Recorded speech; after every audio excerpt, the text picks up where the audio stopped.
itikadi nakala ya Septemba ambayo inauzwa kwa shilingi 500 au 1000 kwa wale ambao wanatupatia solidarity. Na katika itikadi ya Septemba kuna masuala mengi ambayo yanazungumziwa.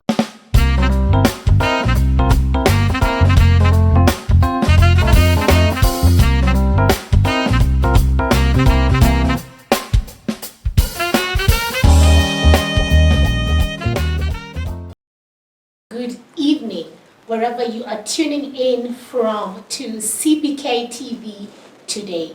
And on this episode, we will be focusing on international solidarity, which is one of the pillars of socialism and communism across the world. And specifically, we will be focusing on the country of Western Sahara, which is also known as Saharawi Republic and is a territory of Northwest Africa. It is bordered by Morocco to the north, Algeria to the northeast, Mauritania to the east and the south, and the Atlantic Ocean on the west. The capital city is known as El Ayoun, and during the first decade of the 20th century, after an agreement among the colonial powers which took place in the Berlin Conference of 1884, Spain took the possession of Western Sahara and declared it to be a Spanish protectorate. After Spain's withdrawal from the territory, Morocco then annexed the northern 2/3 of Western Sahara, while Mauritania took the southern third. This, however, met staunch opposition from the Polisario Front Liberation Movement, and in 1979, following Mauritania's withdrawal due to pressures from the Polisario, Morocco extended its control to the rest of the territory. The war ended in the 1991 ceasefire, which was overseen by the peacekeeping mission MINURSO under the terms of the Organization of African Unity and the United Nations Settlement Plan. Today we focus on Saharawi, and with us is the Saharawi ambassador to Kenya. He will introduce himself shortly. I'll be your host, Sefusani. Welcome to the program, Ambassador. Thank you so much. Thank you for having me, and it's a pleasure to have you here. Karibu sana to the Embassy of Saharawi Republic to Kenya. Thank you for having us at the embassy, and maybe now I'll give you an opportunity to introduce yourself to our viewers. Tell them your name, and of course they know where you're coming from, but just your role here in Kenya. First of all, I'm Baah El Maad. I'm the Ambassador of Saharawi Republic to Kenya. I've been here for 8 years, representing my country and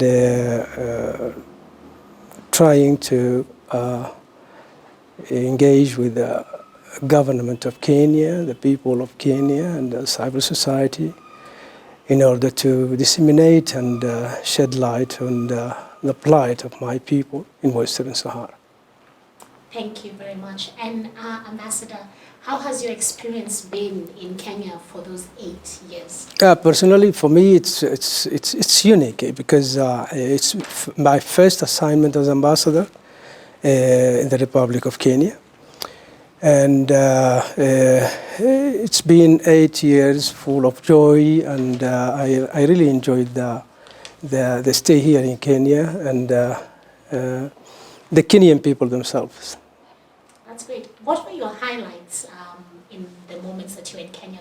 The good moments that maybe you have gone through in those 8 years that you could highlight for us? You know, for the many times, because I spent those years surrounded with friends and people who are ready to express their real solidarity and their unwavering support to the struggle of my people. That occupies a lot of my time, more than the normal duties of any ambassador. And in To be honest, that was one of the major motives that encouraged me to work in this country. That's great, and thank you very much. And of course, we see that even the state of Kenya has been very supportive to the plight of Saharawi. And more than that, also we see a lot of people in the civil society and, you know, in such spaces like the Communist Party of Kenya have been very supportive to your plight. And, you know, over the years, we have seen solidarity with Western Sahara, Western Sahara Friendship Society, and, you know, international solidarity. Tell us how that experience has been for you and, you know, the amount of solidarity you've received and, of course, the organizations and movements that have come in to support the plight of the people in Saharawi. I proudly would like to say that thanks to the tremendous role played by the CPK through the Kenyan Western Sahara Friendship Society, we succeed through the years in targeting the political and the social fabric in Kenya and disseminating the case of the people of Western Sahara by shedding light on their plight, their struggle for independence, by organizing seminars, lectures in the Kenyan universities, where the CPK enjoys big support and affiliates. Great. And when we look at the country of Western Sahara, which is also known as Sahrawi, we see that it has been under the occupancy of Morocco for about 40 years now, which is a very long time for a country to be under occupancy. But more than that, we see for a lot of African states and countries which were fighting for their independence from colonial masters, we see this happening in the 50s, in the 60s, and, you know, in the 70s, and maybe South Africa in the late 90s, in the early 90s. But for Saharawi, we are here in the 2020s, and it is still a country that is trying to fight for its sovereignty and for its independence, which is still a country that is a colony in Africa. Why do you think this is the case so far into the years? Yeah, lamentably, we we need to confess that Africa still has this the last colony, which is Western Sahara, and I think maybe due to the time constraints, we cannot go further in speaking about the history of Western Sahara. But let me just stress that Western Sahara is an occupation case, as you mentioned, and it's an indisputable fact that the Western Sahara has been on the agenda of the United Nations General Assembly, and consequently on the agenda of both the United Nations General Assembly Fourth Committee and the United Nations Agenda, or General Assembly, also the Special Committee on Decolonization. It's called the C24. Since the 1963, as a non-self-governing territory, to which the declaration on the granting of independence of colonial countries and the peoples, the resolution 1514 of the 14 December 1916, is applicable, and it has been always seen as a low tense conflict, you know, which doesn't affect the interests of the so-called big powers in the world. And always the support of France as a permanent member of the Security Council to the Moroccan occupation and the Moroccan presence in Western Sahara, which emboldened Morocco's defiance to the international legality and the disobedience of the United Nations resolutions. And, you know, speaking about the United Nations, we've seen the international community coming strongly on this, beginning with the Organization of African Unity, which then turned into the African Union much later on. but we also see the United Nations, the European Union, and these organizations have never recognized Morocco's occupancy and annexation of Western Sahara. But the situation remains unresolved up to today. And of course, this owes to the Morocco's procrastination and obstruction of, the ending of the occupancy. What do you think is the role of the international community in Morocco's procrastination and obstruction and occupancy in Western Sahara 30 years and above?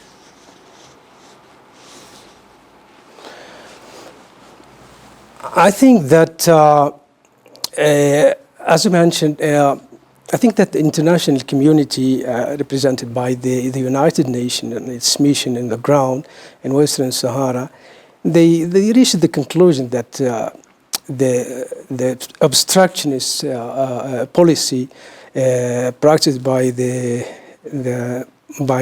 Morocco in Western Sahara, it's the one impeding the enjoyment of peace, security and stability in the region, and even for the people of Western Sahara to gain their desire and their aspirations for self-determination and to live free like any other African country. Let me also, I would like to reaffirm that for the international community, they reached the conclusion that the only way forward to achieve peaceful, just, and enduring solution to the decolonization of Western Sahara is to enable the Sahrawi people to exercise freely and democratically the inalienable right and the non-negotiable right to self-determination and independence in accordance with the prospects of the international legality and relevant resolution of the United Nations and the African Union. Thank you very much. I think that is quite deep. And on 18th June 1990, the United Nations Secretary General at that time noted a settlement proposal which represented a compromise and the basis to implement the Organization of African Unity resolutions. But of course, that proposed a ceasefire or resolved to having a ceasefire with Morocco and a referendum as well for the people of Saharawi. But we've seen that Morocco has since sabotaged the ceasefire and the peace process, and of course this has emboldened their occupancy. How do you think this could happen with the agreement that was reached upon on the 18th of June 1990? And also, what steps should be taken now that Morocco is so bold in defying the resolutions of the United Nations General Assembly and in 1990? Again, I resume it this way, and that's despite the deviance of Morocco, the obstructionist policy that is characterizing the Moroccan behavior in hindering the international efforts to resolve this conflict, and recently by violating the ceasefire agreement and throwing away all its commitments with the Sahrawi part. Again, let me say that the only way forward is to enable the people of Western Sahara in a manner that is, by the way, it was agreed by the both parties, which is the settlement plan, which stipulates the referendum to allow the people of Western Sahara to decide about their future. And again, also I would like also to reaffirm the same, that the only way forward is to achieve peaceful, just and enduring solution to the decolonization of Western Sahara is in enabling the Western Sahara people to exercise freely and democratically their inalienable right to self-determination and independence. Morocco has sabotaged a ceasefire that was settled upon in the year 1990. This happened in November of last year. What steps do you think should be taken towards Morocco for the sabotage of this ceasefire that they agreed to with the people of Western Sahara? I think the Sahrawi people, they took the right decision in saying that enough is enough. In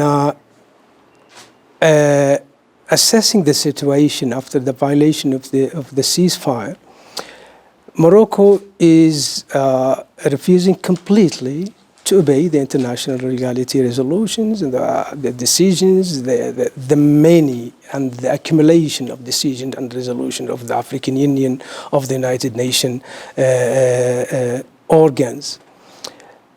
The Sahrawi people and the leadership of the Polisario Front, they took the right decision in confronting the situation or this gross violation in declaring the National Liberation War against the Moroccan army.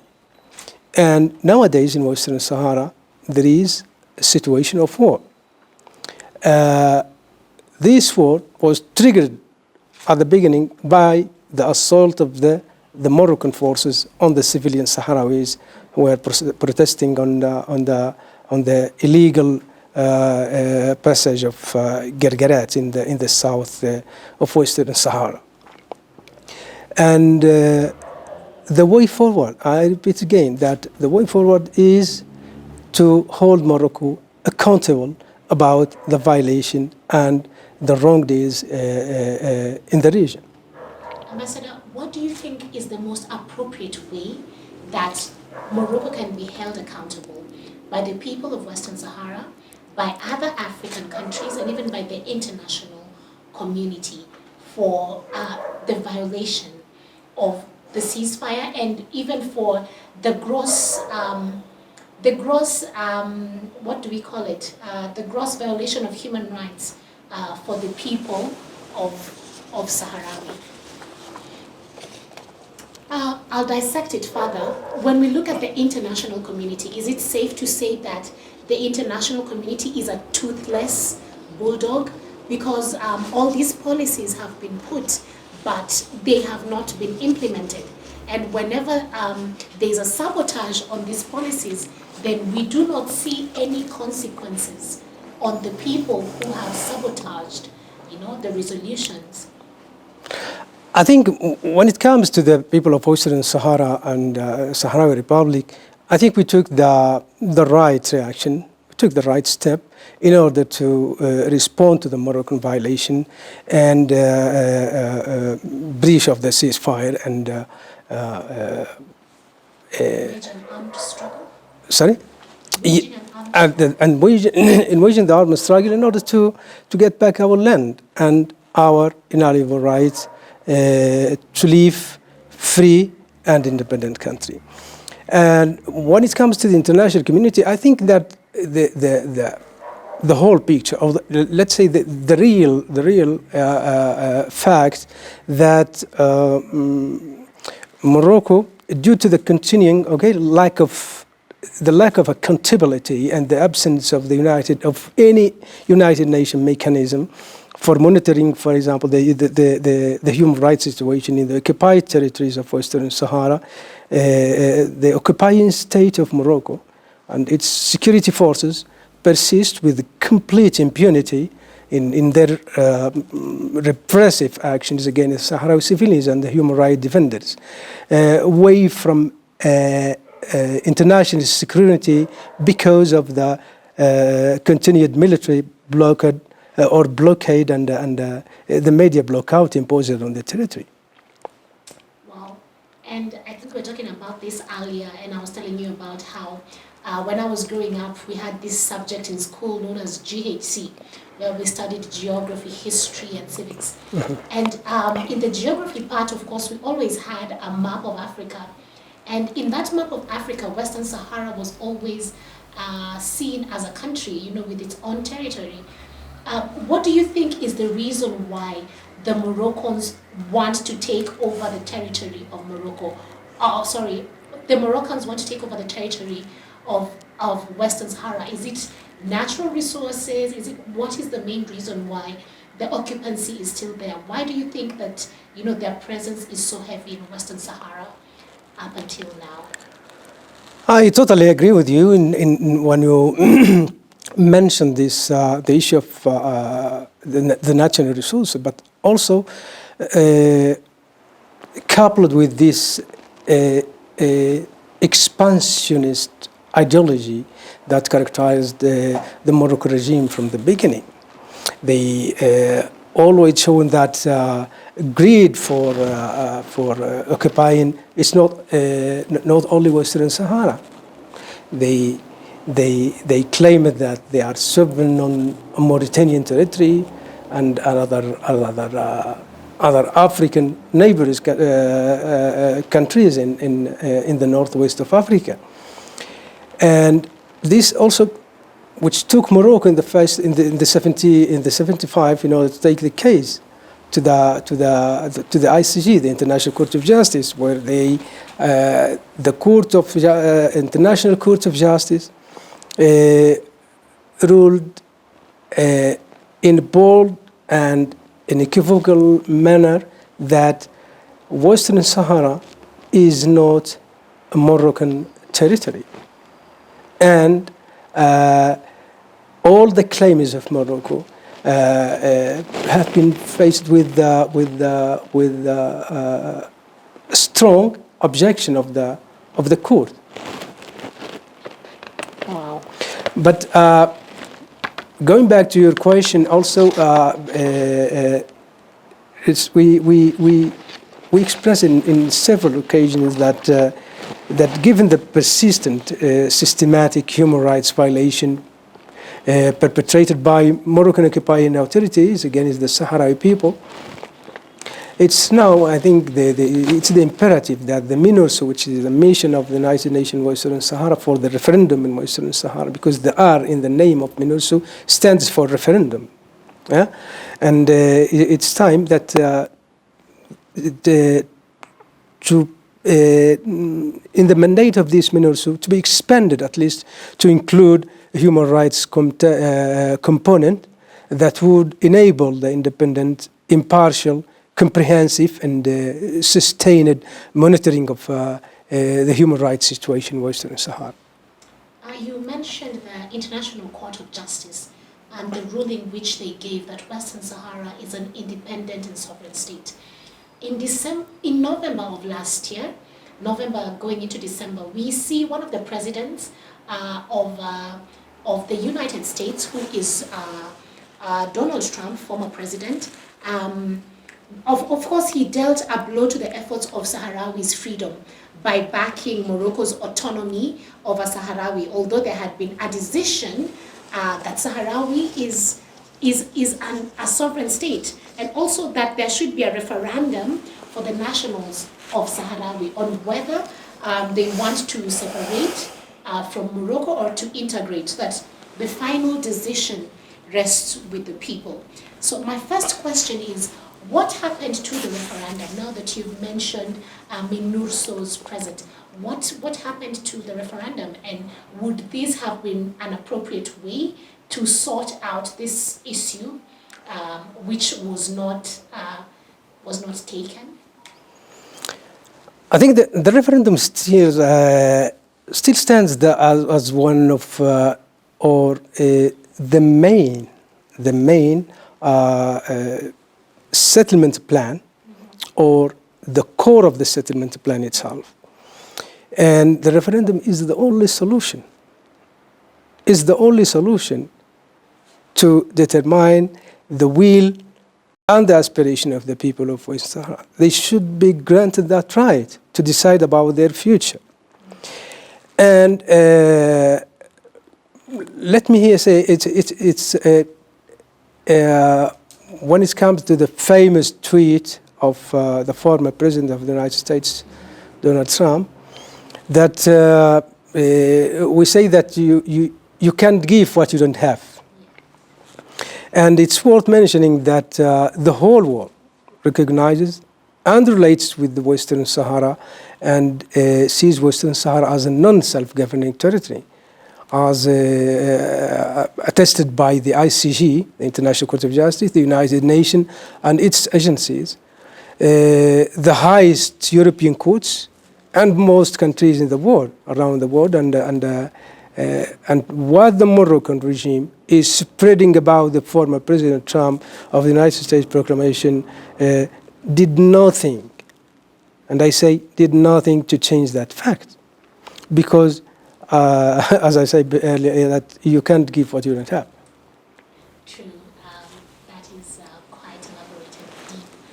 Do you think that, you know, with the former President Donald Trump coming out, and also with Morocco's insistence on occupancy, that this is one of the manifestations of imperialism in today's world, where a state feels like they can take over another certain state and impose their will on other people?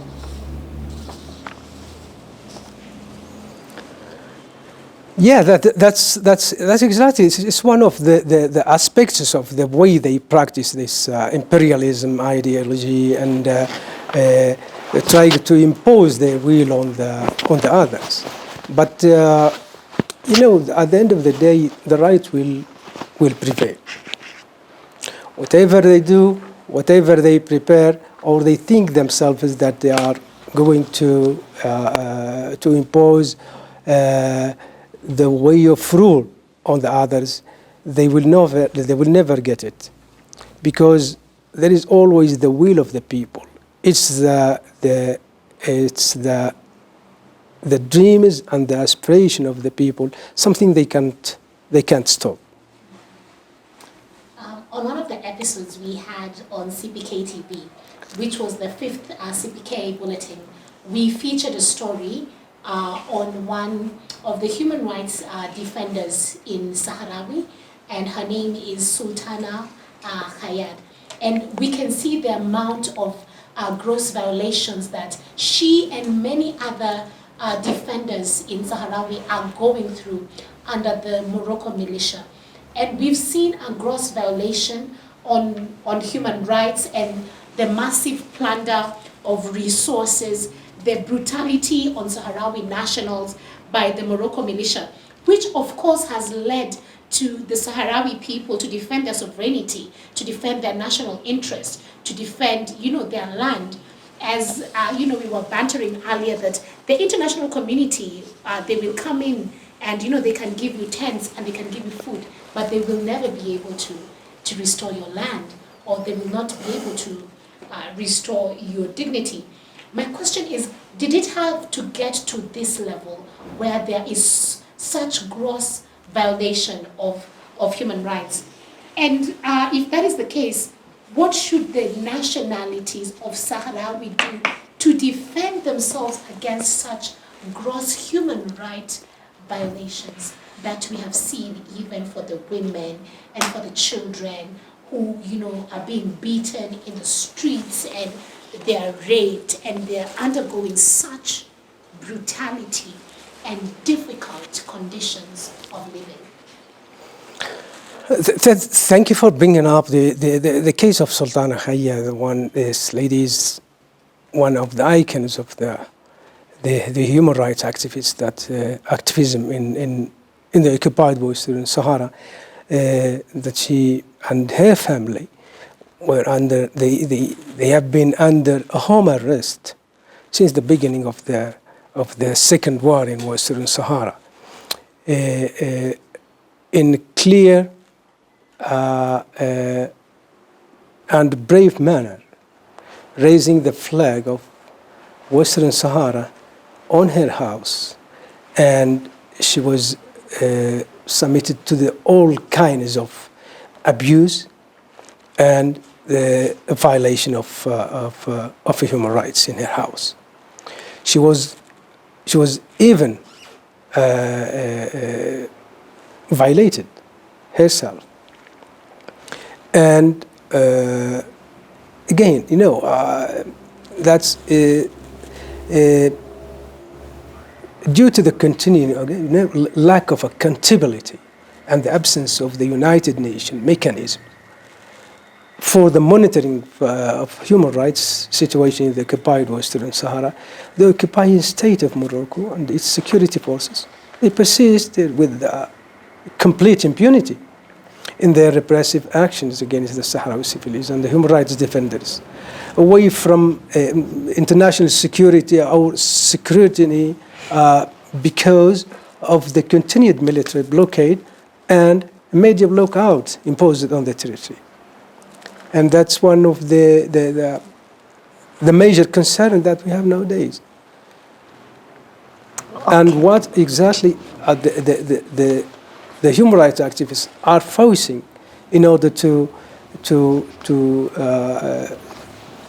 give special interest and focusing on Western Sahara violation of human rights that the Moroccan regime is perpetrating in this territory.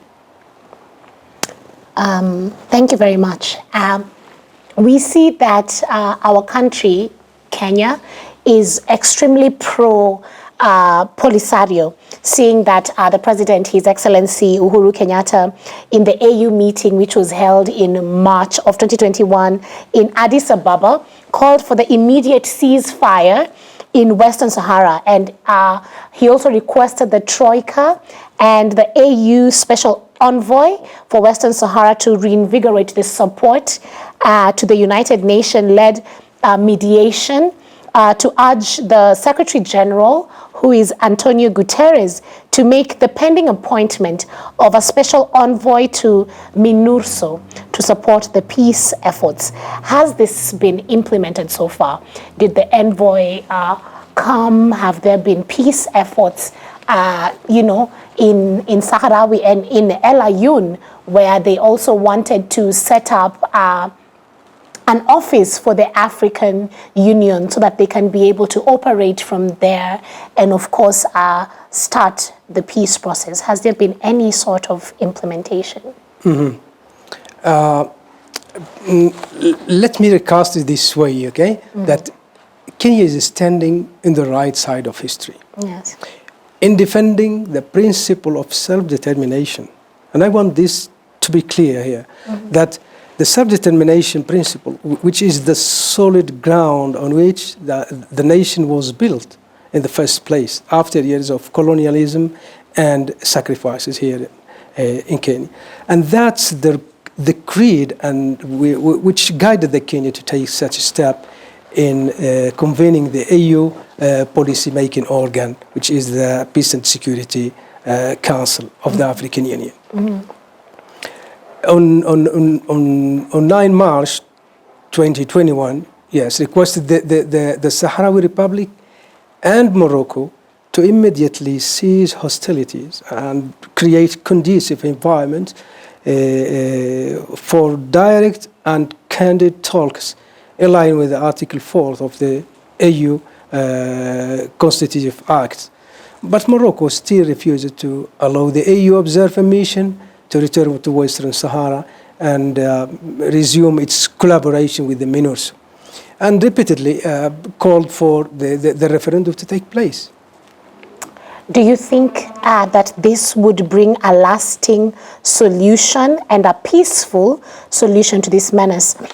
We've seen that the AU Commission was to open an office in El Ayoun, which you've spoken about, and in Western Sahara to enable the AU to reactivate its role in the search of a political solution to this long-lasting conflict. So do you think that this would help to bring a lasting solution or to aid the AU in its course? And if not, what would bring a lasting solution to this menace? I think that the lasting solution, yeah, it's easy and it's clear that enabling the people of Western Sahara to enjoy their inalienable right to self-determination through genuine and free referendum where they can express their desire, their will on, and they decide on their future government. this is the best way, the easiest way in order to put an end to this conflict. But let me say here that in Saharawi Republic and in the French Polisario, we would like to stress once again that no genuine, credible, and viable peace process which would serve the cause of peace, security, and stability in the region will ever be possible as long as the occupying state of Morocco persists with complete impunity in its unlawful actions and its attempts to forcibly impose its colonial fait accompli in the occupied Western Sahara. Thank you very much, Ambassador, for highlighting that. And of course, being in the country of Kenya, we have seen attempts of subtle diplomacy from Morocco, of course, with the ambassador asking the Kenyan country to consider its stand on Western Sahara. But we've seen the state of Kenya coming out strongly, and also the Communist Party of Kenya and many other civil society organizations. And in particular, we had Ambassador Kimani, who spoke about Western Sahara, and that the sovereignty of Western Sahara and support of Western Sahara is a matter of principle. We have also seen in the past countries like Cuba, which were led by the late Fidel Castro, offering solidarity to African countries. For example, when South Africa was undergoing its apartheid regime, we saw a lot of help from Cuba, and in Namibia as well, and in North Africa, where they brought in their troops to come in and aid even in fighting for the liberation of the African people. Do you think this is the kind of help that Saharawi needs from its African nations and from the international community? Help that, you know, is physical, where they bring in troops, where they actually come in and help in the situation in Saharawi? I think since you mentioned the steps taken by the representative of the occupying power, the ambassador of His Majesty the King of Morocco, that was a failed attempt in order to, after exhausting, the diplomatic and the political ways of gaining support, and to his unjust case in trying to gain some support and solidarity from the government and the people of Kenya. But I think the answer was clear at all the levels. During the session of the United Nations Security Council, the answer was given in a bold and clear manner by the PR of the Republic of Kenya in the Security Council. Also, recently during the joint communique of His Excellency the President Uhuru Kenyatta with the President of South Africa, President Ramaphosa. Yes. In the Kenyan, for the Kenyan government and for the Kenyan people, things are clear. They decided to stand in the right side of history. Yes. They decided to stand and to help the people of Western Sahara, and in recognizing the Saharawi Republic, and in creating this conducive environment where the Sahrawis can enjoy the same rights like any other country here. And we guide ourselves with the protocols and what exactly the host country needs from us to do. unlike the Moroccan ambassador, who is now sheltering to another ways in order to sell his let's say his lies about Western Sahara, and to tarnish the reputation of the people of Western Sahara and their struggle. And when it comes to the support, in this case of the liberation war, any kind of help is welcome. And this, we have learned from the history, and around Africa, all the movements of liberation, they receive the support and the solidarity of other peoples of Africa. And this is the way and the manner by which we have nowadays Africa free from colonialism. The remaining case is Western Sahara, the last colony of Africa. And we are hoping and looking forward for our brothers in Africa to support us, to enjoy, like them, our freedom and our independence. Thank you very much. And I think that is very deep and very touching about Western Sahara. And maybe, do you have any remarks and any messages that you'd like to give to the people of Western Sahara, to the people of Kenya, to the international community? Yes, they'd be very much invited. I would like to extend our gratitude and appreciation to all the nations that have supported us in our struggle, including the great nation of Kenya, from which history we learn a lot about how to defend your own rights.